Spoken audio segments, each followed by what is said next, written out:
शुद्ध देसी गाय का घी ले लो, घी ले लो। ओह विमला, 1 किलो घी तोल दो। क्या दीदी, सिर्फ 1 किलो? देखिए आप कितनी पतली होती जा रही हैं। थोड़ा रोटी पे घी लगा के खाया कीजिए और फिर देखिए आपकी तबीयत कितनी मस्त हो जाएगी। ठीक है ठीक है, तुम 2 किलो ही तोल दो। ये हुई ना बात दीदी। विमला ने 2 किलो घी तोल दिया और वो खुशी खुशी आगे बढ़ती रही। रास्ते में उसे कई ग्राहक मिले। आज उसका घी का व्यापार बहुत अच्छा हो रहा था और अब उसके पास सिर्फ थोड़ा सा घी ही बचा था। थोड़ी दूर चल के उसे दिन का आखिरी ग्राहक मिल ही गया और अब उसका सारा घी खत्म हो चुका था। विमला खुशी खुशी लौट रही थी कि तभी उसे एक छोटे बच्चे ने आवाज दी। विमला काकी, घी है क्या?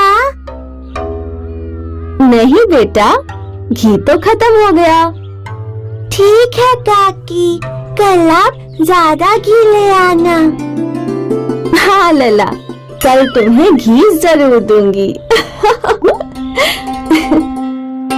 घी का खाली डिब्बा लेकर विमला अपने घर पहुंची और उसने पैसे गिनने शुरू किए। ज्यादा पैसे देख वह बहुत खुश थी। आज तो बहुत अच्छी कमाई हो गई, लेकिन आज मेरा एक ग्राहक खाली हाथ लौट गया। मुझे बिल्कुल अच्छा नहीं लगा। कल से मैं ज्यादा घी बनाऊंगी ताकि कोई भी खाली हाथ ना लौटे। अगले दिन विमला ने घी मथना शुरू किया। जैसे जैसे घी बनता गया, विमला का डिब्बा भरता गया। अब डिब्बा 3/4 भर चुका था और विमला के पास का सारा दूध खत्म हो गया। अरे ये क्या, आज भी डिब्बा पूरा नहीं भरा। अगर आज मेरा एक भी ग्राहक खाली हाथ चला गया तो मुझे बहुत बुरा लगेगा। नहीं, आज मेरा कोई भी ग्राहक वापस नहीं लौटेगा। विमला भीतर से एक वनस्पति तेल का डिब्बा ले आई और उसने घी में तेल मिला दिया। अब कोई खाली हाथ वापस नहीं जाएगा। घी ले लो, घी ले लो, शुद्ध देसी गाय का घी ले लो, घी ले लो। काकी, 1 किलो घी दे दो। हाँ लल्ला, कल तुम्हें घी नहीं मिला ना, आज थोड़ा ज्यादा ही ले लो। विमला ने बच्चे को घी दे दिया और वो आगे बढ़ गई। ऐसे ही विमला बाकी लोगों को भी अपना घी बेचने लगी। आज का दिन तो बहुत अच्छा है, मुझे अच्छे पैसे मिल रहे हैं। वो हलवाई सुरेश के घर के बाहर पहुंची। घी ले लो, घी ले लो। विमला दीदी, 3 किलो घी दे दो। हाँ हाँ सुरेश, लेकिन आज 3 किलो? कोई दावत है क्या? हाँ, मुखिया जी के घर में दावत है, उन्हीं के लिए गाजर का हलवा बना रहा हूँ। अच्छी बात है। विमला ने 3 किलो घी दे दिया और वो वहाँ से चली गई। विमला खुश थी कि आज उसका कोई भी ग्राहक खाली हाथ नहीं लौटा। हलवाई सुरेश ने गाजर का हलवा बनाया और अब वो हंडी लेकर मुखिया जी के घर पहुंचा। मुखिया जी के घर पर बहुत सारे लोग भोजन के लिए आए थे। हलवाई सुरेश ने उन्हें अपना हलवा परोसा। उनमें से एक व्यक्ति ने वो हलवा खाया। भाई सुरेश, क्या हो गया आज तुम्हारे हलवे को? पहले जैसा स्वाद ही नहीं है इसमें तो। लगता है आज सुरेश का ध्यान भटक गया था। नहीं नहीं, ये लगता है मुखिया जी ने सुरेश को पैसे नहीं दिए। सभी लोग हंसने लगे और मुखिया जी सुरेश को घूरने लगे। अब सुरेश ने हलवा चखा तो उसे कुछ गड़बड़ लगी। उसने फिर से हलवा चखा। मैंने तो सब चीजें बराबर ही डाली थी, कहीं ये विमला दीदी के घी की वजह से तो नहीं। अगले दिन सुरेश विमला के घर पहुंचा। वहां उसने देखा कि विमला घी में वनस्पति का तेल मिला रही थी। विमला दीदी, इतनी बड़ी धोखाधड़ी! आप शुद्ध घी में वनस्पति तेल मिला रही हैं। आप धोखेबाज हैं। आपके कारण आज पहली बार गांव वालों ने मेरे हलवे की खिल्ली उड़ाई। मैं सारे गांव वालों को तुम्हारी धोखाधड़ी के बारे में बता दूंगा। अरे सुरेश, मेरी बात तो सुनो। सुरेश ने विमला की बात नहीं सुनी और वो वहां से चला गया। सुरेश ने गांव वालों को ये बात बता दी कि विमला ने मिलावट की है। और अब जब विमला घी लेके निकली, दीदी घी ले लीजिए। नहीं नहीं, तुम्हारा घी नहीं चाहिए। घी के नाम पे मिलावटी वनस्पति तेल बेचती हो, चली जाओ यहाँ से। ये बातें सुन विमला को अपनी धोखाधड़ी पर बहुत गुस्सा आया।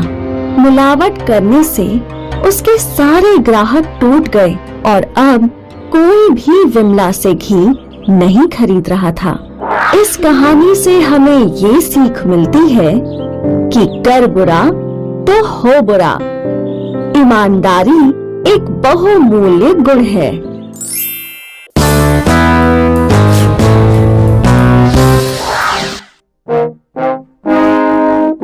एक दिन राजा जयसिंह अकेले दरबार में बैठे थे और वो कुछ सोच रहे थे।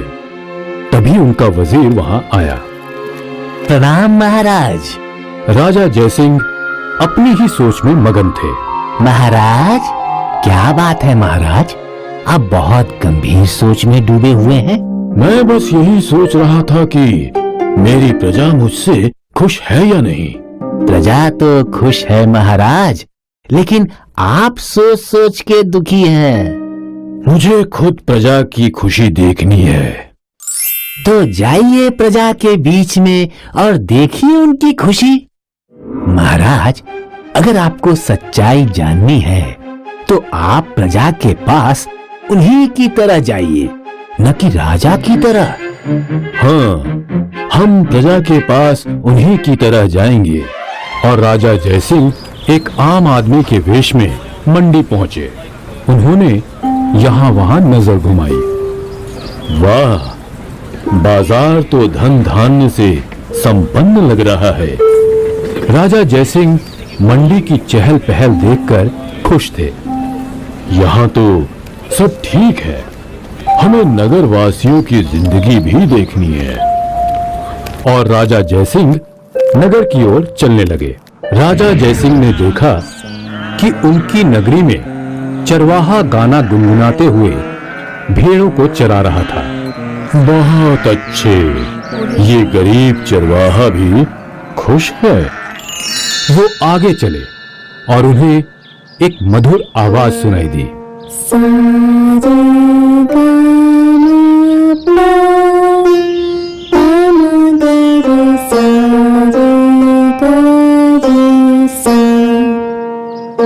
राजा जयसिंह आवाज का पीछा करते गए। चलते चलते वो उस घर के बाहर पहुंचे जहां से एक सुरीली आवाज आ रही थी। राजा जयसिंह ने देखा कि एक छोटी बच्ची गाने का रियाज कर रही थी। कुछ देर तक राजा जी ने उसका गाना सुना और जब वो लड़की रुक गई, बड़ी मीठी आवाज है तुम्हारी। धन्यवाद। बेटी, तुम्हारा नाम क्या है? मधुरा। जैसे गुण वैसा नाम। तभी मधुरा के पिताजी रामकिशन वहां आए। आपकी बेटी की आवाज बहुत मधुर है। हाँ है तो। राजा जयसिंह को इस व्यक्ति का ऐसा बर्ताव अच्छा नहीं लगा, पर वो शांत रहे। ये लो मधुरा, एक छोटा सा उपहार। राजा जयसिंह ने मधुरा को एक सोने का सिक्का उपहार में दिया, जिसे देख रामकिशन की आंखें फटी की फटी रह गई। ये आदमी बहुत अमीर है, जितना हो सके इससे उतना माल समेट लेता हूँ। अब मैं चलता हूँ। कहाँ चले? मेरी बेटी की तुमने मधुर आवाज सुनी और सिर्फ एक सिक्का मूल्य लगाया। ये मूल्य नहीं, उपहार है। जो भी हो, 10 सोने के सिक्के रखो और चलते बनो। 10 सोने के सिक्के? किस बात के? तुमने जो गाना सुना उसके 10 सोने के सिक्के। अच्छा। राजा जयसिंह को रामकिशन की आंखों में लालच दिखा। मेरे पास तो अभी 10 सिक्के नहीं हैं। तो अपना हार यहाँ रखो और जाओ। नहीं नहीं, ये हार मैं तुम्हें नहीं दे सकता। ये मेरी माँ की निशानी है। तो एक काम करो, ये हार मेरे पास गिरवी रखो, 10 सिक्के ले आओ और इसे ले जाओ। क्यों न हम एक काम करें, तुम मेरे साथ मेरे घर चलो और मैं तुम्हें 100 सोने के सिक्के दे दूंगा। 100 सोने के सिक्के? हाँ, 100 सोने के सिक्के। चलो अभी चलते हैं। हाँ। रामकिशन राजा जयसिंह के साथ चलने लगा। और कितनी दूर है तुम्हारा घर? बस यही 1 कोस दूर। 100 सोने के सिक्कों के लिए तो मैं 100 कोस भी चल लूं। दोनों चलते रहे। राजा जयसिंह रामकिशन को अपने महल के बाहर ले आया। ये तो राजा का महल है। मैं यहीं रहता हूँ। मैं राजा जी का सेवक हूँ। अच्छा, चलो तुम्हारी वजह से राजमहल भी देख लूंगा। रामकिशन यहाँ वहाँ देखता हुआ महल के भीतर गया। महल के दरबार में वजीर महाराज की राह देख रहे थे।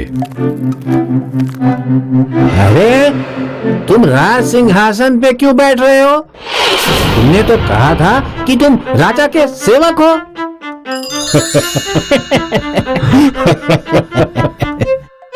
बेवकूफ, तुम अभी भी नहीं पहचान पाए कि ये खुद राजा जय सिंह हैं। लेकिन ये तो राजा जी प्रजा का हाल जानने के लिए आम आदमी के वेश में राज्य में घूम रहे थे। महाराज, अब इस मानव ने क्या किया जो आप इसे अपने साथ राजमहल ले आए?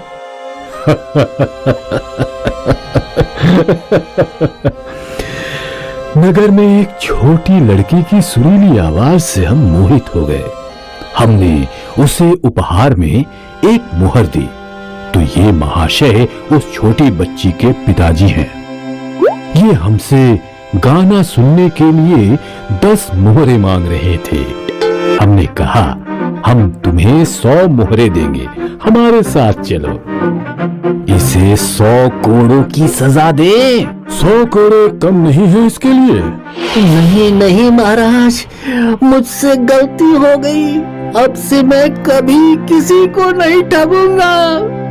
महाराज, इसे कारागार में डाल दें। आजीवन कारागार कैसा रहेगा?